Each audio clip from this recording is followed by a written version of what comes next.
Jadi yang namanya surat An-Nisa ayat pertama ini penegasan tentang bahwa ketika manusia diciptakan satu namanya Nabi Adam, kemudian diciptakan jodohnya namanya Siti Hawa, kemudian baranahan jadi loba, ya, aya nu mancung, aya nu pesek, aya nu hideung, aya nu bodas, aya nu jangkung gede, aya nu peteklek, ya, aya awewe, aya lalaki, eta teh sadayana ge manusia anak incu Nabi Adam. Ya, anak incu Nabi Adam teh diparentah ku Allah supaya jadi jelema anu takwa. Ari takwa teh naon? Nyaeta saling melayani dengan menyebut nama Allah dan saling bersilaturahim dengan sesama manusia. Jadi dua-duanya kudu dihijikeun. Ya, saum alias puasa Bapak Ibu. Ya, itu hablum minallah apa hablum minan nas? Hablum minallah hablum minan nas. Dua nana, Bu. Gak mungkin saum sendirian. Da urang teh geus loba jelema jadwal diatur nu ngaturna batur. Ya. Terus naon deui Bu? Bukaan urang, nya dahareun urang ti mana? Yang berhenti nu hirup ti batur. Artinya apa?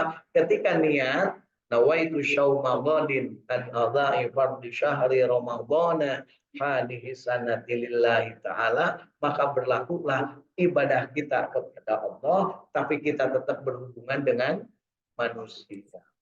Ya, jelas Bu. Haji, haji umroh itu hablum minallah hablum minan nas. Lamun hablum minallah ngumpul malebi buka Mekah gempor gitu. Nah, cenah kapan ayah supir, ayah pilot, ayah pramugari, ayah nu nganterkeun dahareun di ditunya. Lamun naik kapal laut ayah kapal laut. Nah, berarti butuh manusia. Nah, jadi jelas sampai ke ayat pertama ini di dalam surat An-Nisa ini bahwa manusia itu dididik, diarahkan, disuruh bertakwa. Yang namanya takwa itu yaitu hablum minallah, hablum minan nas. Bapak Ibu ayeuna ngaji, hablum minallah, hablum minan nas. Minallah, hablum minan nas. Dua nana. Jadi semua perbuatan manusia pasti ada hablum minallahnya dan ada hablum minan nasnya. Itulah yang namanya muslim yang kafah, yang sempurna. Tehela nyieun bala-bala, hablum minallah, hablum minan nas. Lamun maca nama ke bismillah, barang nyieun bala-bala. Nges nama ca alhamdulillah di tengah-tengah na kaget ngambeletruk etana non teh minyakna maca astagfirullah masya Allah gas na beak innalillahi eta teh kabeh hablum minallah tapi bebeunanganana nah supaya manusia resep kira-kira lamun teh elangin bala-bala hayang ngeunah ku batur atau hayang teu ngeunah karasa ku batur. Nah, itu Bu ya. Kita dengaran silaturahim. Namun Bu, silaturahim itu Bu. Ai di urang kan silaturahim teh sasalaman, becipik-cipik gitu. Lain silaturahim teh ngasupkeun kasenangan kana hate batu. Eta ngaranna silaturahim. Nah, silaturahim teh ngasupkeun kasenangan kana hate batu. Ngasupkeun kasenangan rupa-rupa. Aya lamun ngalongok nu gering, urang hayang nyenangkeun nu gering kumaha carana Bu? Ngahibur lain begitu ngarongok gering di rumah sakit tidak mang naonnya mohon abdi ya tidak mang tipes ulu kamari ge nu tipes mau kira-kira silaturahim begitu lain lainnya tapi datang ke manehna datang ngalongok malah bawa dahareun ya tapi eta ngomongna nah berarti silaturahim aya 5 nu kamari naon tanu teu beunangna Bu yang ingat-ingat Bu jasmaniah menang teh lamun ngalongok ku geuring ruhaniah menang teu naon menang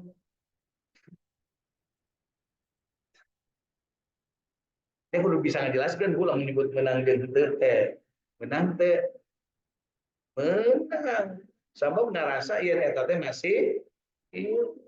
Dalam geus maut mah disebut oge lain besuk, tapi itu punya ya yen eta teh masih hirup, berarti jasmaniah menang, ruhaniah menang. Terus naon deui maliyah menang teu? Menang da mawadahareun jeruk 2 kilo nya gitunya. Terus fikriyah menang teu? Naon menangna? Karena mikir yang manehna geuring kuring cageut. Nu hiji deui naon, Bu? Qalbiyah menang teu? Ta eta nu teu meunangna teh, Bu. Ai qalbiyah mah kudu rasa sahate, disebutna teh kudu empate, kudu empati, kudu ngaragap rasa batu. Eta disebut qalbiyah. Jadi begitu datang pasang beungeut anu kira-kira marah mainnya ikut merasakan mugering teh kumaha. Ya.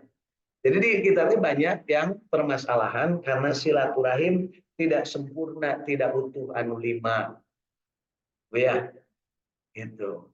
Ibu punya teman orangnya beda agama ibu ya, beda agama. Manehna gering, menang teh ibu ngadoakeun gering beda agama. Menang, menang. Kita silaturahim naon? Silaturahim qalbiyah. Secara ruhani menang teh kurang apa namanya mempengaruhi dia supaya menjadi penganut agama kita. Boleh nggak? Boleh. Ya, boleh. Jadi manehna keur gering, urang datang ka dinya, manehna agamana sejen. Urang meunang ngadoakeun, meunang ngirim, meunang cipika-cipiki, meunang oge mere saran. Meunang oge secara ruhani. Ruhani teh Bapak kan gitunya, Bapak. Kumaha Bapak terus ngadoa ka pangeran Bapak. Teuing da bau doa nah dina agama abdi mah lamun gering kita pokoknya gering we. Nah, di saat itulah kita aja. Yuk kita sasarangan Tuhanku yang namanya Allah memberikan bimbingan kepada kita. Kalau ada yang meninggal melalui Kangjeng Nabi dibimbing begini caranya, begini caranya, begini caranya. Ya, begitu Bapak Ibu. Nah, alhamdulillah. Jadi Bapak Ibu ketika ada yang sakit beda agama pun kita tetap nengok, tapi jangan lupa jangan sampai kita terbawa. Terbawa maksudnya apa? Kita cenah gitu maneh mah pangeranana salah sih ulah gitu ya. Karena apa? Itu adalah hal sensitif, tapi boleh memberikan masukan kepada dia. Hari itu kumaha paung kamu tidak ajar agama Islam mun teu damang aya doana kieu kan gitu nya. Allahumma adhibil ba'sa robban nas kan gitu. Ya Allah pangeranna manusia. Pangeran manusia aya sabriji? Yakin. Yakin pangeran manusia hiji? Yakin. Lamun teu yakin berarti lain muslim. Muslim mah kudu yakin. Terus aya agama sejen yakin teu pangeran manusia ayangan hiji? Tapi ka ayeuna manehna ngarasa pangeranna teh lain hiji. Malah aya disebut pangeranna boga anak. Gitu ya. Beda teu? Beda. Jangan sebut agama Islam sama dengan agama lain, tidak. Makanya disebut beda karena memang beda. Tapi bedanya di mana? Nah, di akhir ayat Allah Subhanahu wa taala mengingatkan sejak zaman Nabi Adam sampai dengan nanti hari kiamat Allah menegaskan sesungguhnya Allah selalu menjaga dan mengawasi manusia. Sejak kapan Allah mengawasi manusia? Sejak diciptakan sampai kiamat terus-terusan tidak berhenti mengawasi. Ibu bapak merasa nggak diawasi? Kan gitu pertanyaan. Merasa nggak diawasi? Belum ngaku bu merasa dia diawasi. Mana buktinya? Kan gitu. Mana buktinya? Nah di sini disebutkan di dalam sebuah hadis sahih Rasulullah Shallallahu Alaihi Wasallam bersabda, Beribadahlah kepada Allah seakan-akan engkau melihatnya. Jadi lamun beribadah kepada Allah seolah-olah kita itu berhadapan, Bu. Ya. Kapan kita beribadah kepada Allah? Ketika kita menyebut Bismillahirrahmanirrahim. Beribadah bukan? Ketika kita menyebut Astagfirullahaladzim. Beribadah bukan? Ketika kita menyebut Inna lillahi wa inna ilaihi rajiun. Beribadah bukan? Yakin enggak ketika kita ngomong itu Allah ada di depan kita? Tapi nah hari ibu temen sok bawa saku nyere bari nyebut astagfirullahaladzim karena ucing. Ya. Masuk itu Bu. Malah dipika di pek-pek kucing teh gitu. Padahal cek kucing teh pila kadar api mamenta sakeureuh teu sapiring kan gitu punya. Masuk itu.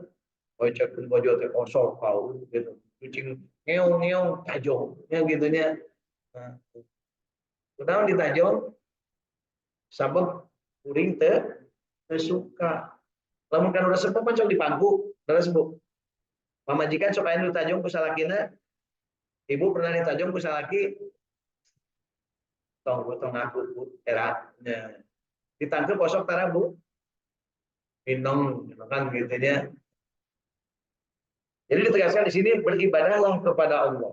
Anta budallahu ka'annaka taro.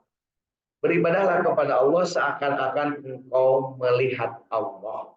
Jadi urang teh diparentah lamun ibadah teh kudu ngarasa ningali Allah. Eta teh sok terjadi lamun anu ini umroh atau haji sok loba nu ngadadak ngarasa deket jeung Allah. Marewe memeh ini teh. Ya. Balik macengengesan deui we. Ya. Itu hartina apa? Ketika lagi mau ibadah umroh, ibadah haji ngarasa deket. Ari geus balik lepas deui ku nini, beunang deui ku aki. Gitu ya, Bu. Aya nu kitu teh, Bu. Seueur. Ya. Terus disebutkan dan jika engkau tidak melihatnya, maka pasti Allah melihatmu. Ibu bisa melihat Allah enggak? Bisa. Yang dilihat apa, Bu? Makhluknya atau ciptaannya. Jadi bagaimana kita bisa mengkonsentrasikan diri pada saat kita beribadah, ikuti apa yang dicontohkan Rasul. Ketika kita mau BAB masuk ke kamar mandi, ibu memperhatikan di mana rumah Allah. Memperhatikan nggak? Suka mikir nggak? Ini mau masuk kamar mandi, rumah Allah di mana? Masuk gitu Bu? Masuk itu dicek nanti sampai ke rumah. Begitu ibu masuk WC mau nagok di mana rumah Allah? Ibu menghadap rumah Allah enggak? Kalau menghadap rumah Allah berarti tidak sesuai dengan contoh. Contohnya tidak boleh BAB menghadap rumah Allah. Apalagi membelakang. Jadi kudu kumaha? Nah, kudu posisinya ulah nepi ka kiblat atau membelakangi kiblat. Itu baru disebut ibadah. Gitu Bu ya. Ulah sangeunah teh pokona nyieun we kamar mandi teh. Mana we malik nama kumaha dinding. Teu meunang kitu. Lamun urang arek ibadah. Ibu waktu kulem tadi BAB, ieu kulem. Ibu sok perhatikan teh lamun ibu rek kulem di mana rumah Allah. Sok perhatikan tara. Caranya cenah ibadah, cenah yang disebut ibadah. Perhatikan sebab dicontohan ku Kanjeng Nabi. Nalika urang salat menghadap kiblat. Nalika urang BAB tidak boleh menghadap kiblat. Lamun urang kulem kudu menghadap kiblat. Kumaha cara kulem menghadap kiblat? Ya. Kudu miringna ke kanan berarti sirahna ka kaler. Nempel Bu di sirahna mah. Oh pantesan patugu teh eueuh sirahna ka kaler. Jadi Bapak Ibu, ketika kita tidur, pastikan posisi kamar kita itu atau posisi tempat tidur kita itu yang ngaler. Yang dicontohkan Kanjeng Nabi ketika kita sedang tidur itu adalah jantung itu jangan ditekan. Jantung jangan ditekan. Jantung di sebelah mana, Bu? Kanan apa kiri? Kiri. Lamun jantung ditekan, mungkin bakal nikmat tidur. Ya. Jadi kudu kumaha, Bu? Nah, tangan kanan dipakai ngagajel mastaka. Mau boga bantal, pakai bantal. Nu teu boga cukup ieu. Ya, Bu ya. Nah, itu ibadah. Disebutnya ibadah, disebut di sini disebut beribadah kepada Allah. Kan semua perbuatan kita ibadah. Seakan-akan engkau melihatnya. Jadi urang teh kudu tertib. Ya, rek sare, rek perkumaha menuju tuang, Bu. Tuang menang menghadap kiblat. Nah, tidak menghadap kiblat. Nah, tidak naon kalau baditnya. Kan? Nah, ada satu ketika kita minum air zam-zam. Tahu nggak, Bu? Air zam-zam, maka upayakan menghadap kiblat. Upayakan. Ya. Nah, tadi tidur kumaha ayeuna lamun ngubur jenazah. Ngubur jenazah ibadah enggak? Untuk siapa? Hah? Yang ibadah yang dikubur apa yang ngubur? Yang ngubur. Jadi nu ngajadikeun si mayit eta teh dikubur sesuai dengan contoh Kanjeng Nabi. Nah, itu teh karena kahayang mayit atau karena kahayang nu hirup. Nah, mayit mah rek dijungkirkeun rek ditotongkeun oge moal protes ngan nu hirup nu jadi masalah. Ya, lamun urang barayana terus mayitna ditelantarkan. Sekalinya saya pernah menghadiri pemakaman, ada yang kuburannya itu tidak ngiblat, padahal udah digali, udah mau dimasukkan ke dalam kuburan si jenazah. Kemudian tiba-tiba ada orang ngomong, nah ini yang kiblat ka dieu. Nah, artinya apa? Salah kiblat. Akhirnya apa, Bu? Digali lagi, dibenarkan. Padahal sebenarnya enggak. Artinya apa? Kita yakin bahwa apa yang ditunjukkan oleh Rasulullah itu pedoman dari Allah Subhanahu wa taala, dan pada saat kita sedang melakukan upaya untuk memakamkan orang itu adalah ibadah bagi yang hidup, ya. Ibadah bagi yang hidup disebut tata caranya. Ada yang ibadah itu fardu, ada yang sunnah. Kalau fardu, kalau dilaksanakan mendapat pahala, kalau tidak dilaksanakan berdosa. Fardu juga ada dua, ada fardu ain, ada fardu kifayah. Fardu ain adalah masing-masing. Fardu kifayah adalah bisa diwakili oleh beberapa orang saja. Memandikan mayat fardu ain, fardu kifayah. Fardu kifayah. Kalau seandainya ada yang memandikan, yang lain tidak memandikan, berdosa enggak yang tidak memandikan? Tidak. Ya, berpahala enggak yang memandikan? Berpahala. Itu ya. Kemudian kalau fardu ain bagaimana? Fardu ain itu kalau kewajibannya masih tidak bisa diwakilkan. Itu Bu ya. Fardu ain apa Bu diantaranya? Sholat, saum, zakat, haji, ya. Kemudian syahadat itu fardu ain. Nah, lanjutnya Bu. Sesungguhnya, nah ini kaitannya dengan apa yang ada dalam kenyataannya sekarang, seorang laki-laki bersedekah dengan dinarnya dan dirhamnya serta dengan satu syok gandumnya dan satu syok kurmanya. Dan beliau menyebutkan lanjutan hadis ini hingga sempurna. Jadi artinya kehidupan manusia itu bisa diwarnai dengan beberapa hal. Tadi yang disebut rasa alu nabihi wal arham. Artinya dia harus berbagi dengan sesama dan bersilaturahim. Jadi dalam kehidupan ini sebenarnya sederhana Bapak Ibu. Berbakti kepada Allah, berbagi dengan sesama. Itu ya. Nah, ketika berbagi maka cara-cara berbagi diberi contoh oleh Kanjeng Nabi. Cara-cara beribadah juga diberi contoh oleh Kanjeng Nabi. Tidak ada dalam kehidupan ini yang tidak dicontohkan oleh Kanjeng Nabi berupa ibadah. Semua ada contohnya. Termasuk Bapak Ibu menikah itu karena mengikuti contoh Kanjeng Nabi. Ada nggak yang nikah tidak dengan contoh Kanjeng Nabi? Bukan nikah namanya, tapi zina. Ya, nikah tapi tidak sesuai dengan contoh, namanya zina. Ada, ya. Nah, selanjutnya di sini arahan dari Kanjeng Nabi atau dari Allah Subhanahu wa taala untuk selalu merasa diawasi oleh Tuhan yang Maha mengawasi. Untuk itu Allah Subhanahu wa taala menyebutkan bahwa asal penciptaan manusia itu adalah dari satu ayah dan satu ibu, agar sebagian mereka berkasih sayang dengan sebagian lainnya, serta menganjurkan mereka untuk memperhatikan kaum apa, yaitu orang-orang lemah di kalangan mereka. Begitu Bapak Ibu.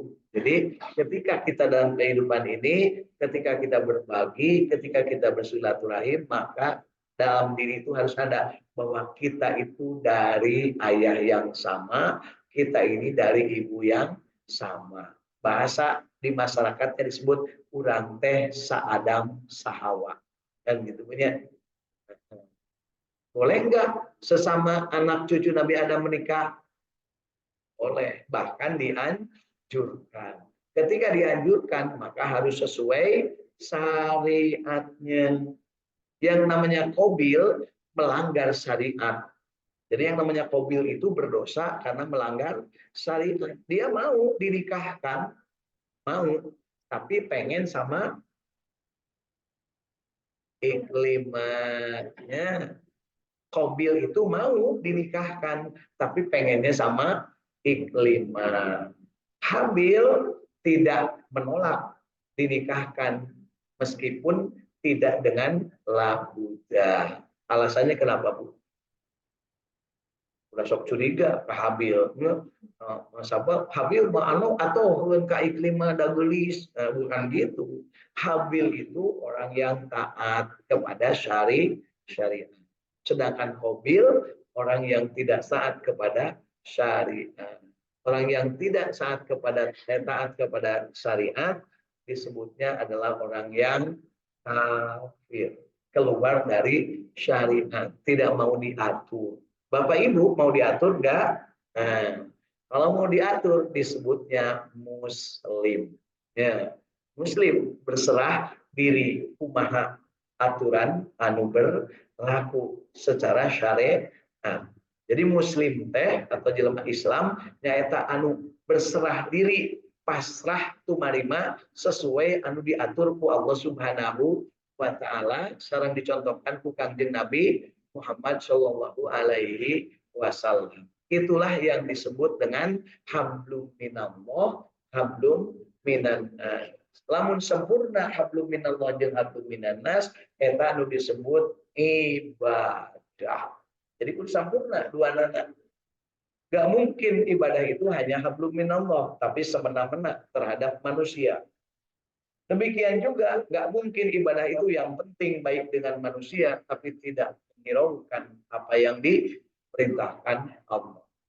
Ketika itu terjadi, maka yang terjadi adalah adanya orang kafir. Mudah-mudahan kita tidak termasuk di kelompok orang-orang kafir. Nah, Bapak Ibu, di ayat pertama dari surat An-Nisa ini kita tahu bahwa yang namanya takwa itu menyangkut hablum minallah dan hablum minan nas. Dengan Allah selalu menyebut namanya, berzikir, ya. Menyebut nama Allah itu namanya berzikir. Nah, tapi jangan lupa sambil kita berzikir, begitu kita berinteraksi dengan manusia, maka gunakan pikiran kita, yaitu bertafakur alias berpikir bahwa kita ini makan, makanan kita ini bukan hasil tanaman kita. Nah, nasi yang kita makan ini remeh yang kita makan ini, sangu yang kita makan ini bukan hasil tanaman sendiri. Berarti ada jasa orang lain. Tapi orang lain ridho karena apa? Tenanawan nanam abdi mah nu dahar nama pek wae batur saha wae oge. Manehna maca bismillah, maka pada saat maca bismillah dia akan mendapatkan keutamaan pahala dari Allah, dan ketika orang lain memakan makanan dari yang dia tanam dan setiap orang lain yang memakan itu baca bismillah, maka dia kebagian pahalanya. Itulah yang disebut hablum minallah, hablum minannas dalam satu kemasan. Itulah yang disebut dengan Islamnya yang kafah, yang sempurna. Tidak membeda-bedakan mana yang memang berhubungan dengan Allah, mana yang berhubungan dengan manusia. Jangan sampai dari mulut kita terdengar bahwa membawa agama, di agama. Soalnya gitu, Bu. Itu sudah dibagi-bagi kiam atau membawa agama. Nah, kan gitu. Kayak gitu. Itu karena apa? Karena pemahaman yang tidak lengkap tentang makna dari surat An-Nisa ayat pertama. Ibu bapak ketika nimbang, ada timbangan yang kurang, dan baik antep dauh ieu jelmana. Nah, itu berarti mengamalkan surat An-Nisa ayat pertama. Tidak merasa bahwa seadam Allah, tidak merasa bahwa dia itu juga akan menyangkut orang lain. Ya, ujung-ujungnya semena-mena. Kenapa sekarang Israel sampai menembaki orang Palestina, membabi buta, seluruh kota dihancurkan, bahkan aww jeung barudak oge termasuk yang dibunuhi. Karena apa? Karena mereka membedakan antara hablum minallah dengan hablum minannas. Kenapa membedakan? Lu udah percaya maneh nama. Ya, gitu Bapak Ibu ya. Kalau saja di antara mereka ada yang beriman, ada yang percaya, maka akan berhenti melakukan genosida atau pemusnahan warga Palestina. Begitu Bapak Ibu ya. Sekarang berbondong-bondong diusir. Lagi banyak yang kelaparan, meskipun bantuan banyak, tapi tidak boleh dikirimkan ke orang Palestina. Kenapa? Itulah yang namanya ada jiwa-jiwa yang kafir di dalamnya. Tidak merasa satu Adam, satu Hawa. Nah, gitu Bu ya. Kapan itu terjadi seperti itu? Diawali dengan putra Nabi Adam sendiri, namanya Mangkobil. Nah, begitu diatur suruh hablum minallah jeung hablum minannas, dia mah nggak mau, ya nggak mau diatur. Mereka dewang cek bahasa dan suka miskin punya. Jadi si Kobil teh penyakitna naon Bu? Mereka dewang hayang sorangan baik. Bung diatur ku Allah jeung Rasulna. Ya, saha Rasulna harita Bu? Nabi Adam. Jadi syariat pertama nikahkan anak, boleh anak laki dengan anak perempuan saindung sabapa. Nah, harita di zaman Rasulnya Nabi Adam. Di zaman Rasulnya Kangjeng Nabi Muhammad boleh nggak menikahkan anak dua-duana anak kandung? Tidak boleh. Adik kalanceut menang teu menang. Ya, aya jelema baong bendegong pisan. Kuku-kuku indungna hayang dikawin saha ngaranna? Oh, ibu mah apalna dayang sumbe wae jeung sangkuriang punya. Ngaranna Namrud hayang ngawin indungna. Padahal saur Kangjeng Nabi Ibrahim teu meunang. Ya, kan gitu ya. Itu terus aya jelema anu jadi raja maksa ka awewe hayang ngawin. Saha eta Bu? Mane apal ibu mah Firaun. Saha nu dipaksana Bu? Aya dua nu dipaksana teh. Nu hiji Siti Sarah, istri orang Siti Sarah. Nu hiji gadis, siapa namanya? Anu ngurus Nabi Musa saha? Nah, jadi Firaun teh hayang ngawin Asia. Iya Asia. Asia, kita dikir bener Asia. Ibu tong bari ngalamun dari ngaji ngalamun. Ya. Ibu nungaranna Siti Asia itu dinikahi Firaun gadis. Ya, gadis. Terus dinikahi tapi syaratnya cek Asia pek wae tapi di kekepan kan gitu ya. Diizinkan nggak tuh ku Firaun dulu? Diizinkan tenanawan tapi mana anggar pemajikan ulangnya lamun aya acara ke mana hadir kan gitu punya hadir. Nah, tapi mungkin digauli.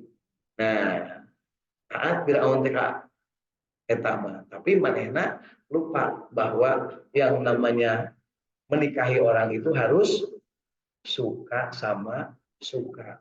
Aya deui istri orang yang dipaksa melayani Firaun. Siapa Bu? Siti Sarah, istrina Kangjeng Nabi Ibrahim. Beda ai Kangjeng Nabi Ibrahim mah di Siti Sarah mah di kamar dideketkan ku Firaun, rek dipaksa tapi Firaun teu walakaya kusabab Siti Siti Sarahna boga ilmu. Ya, ilmu tauhid. Tiap mau disentuh dia menyebut bismillah dengan menyebut nama Allah. Maka itu bisa kasetrum ya. Nah, kemudian yang namanya Siti Asia itu dia selalu minta Firaun jangan sampai ke sini. Tapi kalau ada acara aku siap dandan dan mendam ini. Beda nggak Bu? Beda. Salah ibu itu ente Bu. Lamun aya acara manu ieu dibawa nannya gitu ya. Mun keur di imah manu ieu sakitu teh Bu. Aya Bu nepi ka ieu lalaki anu teu pede boga salah boga pamajikan. Jadi lamun kaunangan teh bareng terus itu mana abdi di dia. Ya, gitu. Eta teh teu pede Pak. Kitu deui awewe loba nu teu pede. Ah bapana tong kaunangan terus abdi bari kaunangan. Itu jeung bibi itu jeung mama itu. Lain gitu Bu. Heeh. Awewe teu kitu ngaranna nurus tunjuk. Ya, aya ya. Nah, baik Bapak Ibu, jadi di ayat pertama ini, di hari keempat dari membahas ayat pertama surat An-Nisa, kita dapatkan beberapa hal yang menyangkut bagaimana kita memahami dengan benar tentang yang namanya anak cucu Nabi Adam, bagaimana beribadah kepada Allah, bagaimana berinteraksi dengan manusia. Beribadah kepada Allah dan berinteraksi dengan manusia, kalau bagus disebutnya ihsan. Non Bu, ihsan. Apa itu ihsan? Ihsan itu beribadah kepada Allah seolah-olah melihat Allah. Tetapi kalau kamu tidak melihat Allah, maka anggaplah bahwa Allah selalu melihatmu. Artinya apa? Itu namanya spiritual. Namun tidak bahasa TV punya kan disebut spiritual. Nah, spiritual itu adalah dia merasa selalu dilihat Allah. Gitu ya. Nah, berikutnya ada pertanyaan ini dari Ibu Irin. Assalamualaikum. Bagaimana Bade Naros? Nu tadi kalau tidur menghadap kiblat tuh dalam posisi terlentang tidurnya atau miring ke kiri menghadap kiblatnya. Nah, yang dicontohkan adalah posisinya miring kanan menghadap kiblat. Artinya kepala kita kalau kita di Indonesia ke arah utara lain kakaler ke arah utara amun kepala kakaler sungguh ka kidul di tengah-tengahna aya naon ya punya. Nah, jadi yang namanya sekarang berusaha masing-masing harus berusaha tapi nggak mungkin di rumah saya mah robah rumahnya naon susahna masa untuk taat kepada Allah ngarobah rumah gembung ya kan gitu atuh dah heureun di rumahnya nantung sarena susah deh. Jadi bagi manusia mah loba kene alasan daripada taat. Nah, bedana jeung si kobil kan gitu Bu ya. Loba alasan kobil ge atuh da cenah goreng lambu mah iklim mah geulis kan gitunya.